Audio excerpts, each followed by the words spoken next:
Good morning and again welcome back to my daily blog.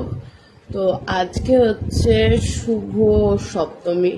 সবাইকে জানাই শুভ সপ্তমীর খুব ভালোবাসা। সবাই খুব ভালো করে পুজো কাটিও।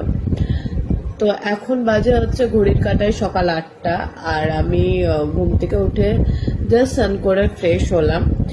আর আজকে মা দুর্গার যেটা হচ্ছে সেটা মা দুর্গার ঘটিতে জল দিয়ে ঠাকুর মন্দিরে রাখতে হয়।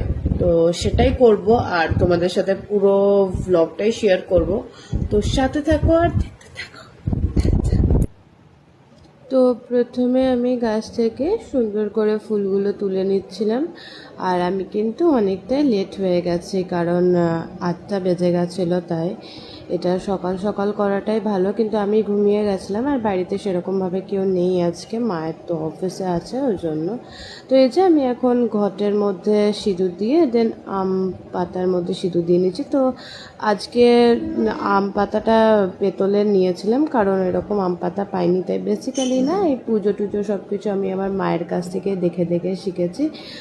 আর এই যে দেখো, আমি এবারে আরতি করে নিয়েছিলাম। আমার মা না যখন পুজো করে আমি তখন মায়ের পাশে বসে দেখি, তাই সেখান থেকেই শেখা আর কি। আর বলতে বলতে আমাদের দেখো পাড়ার পুজোতে দোলা নিয়েও চলে এলো। ব্যাস এটাই ছিল। ভিডিওটা ভালো লাগলে একটা লাইক করো। সব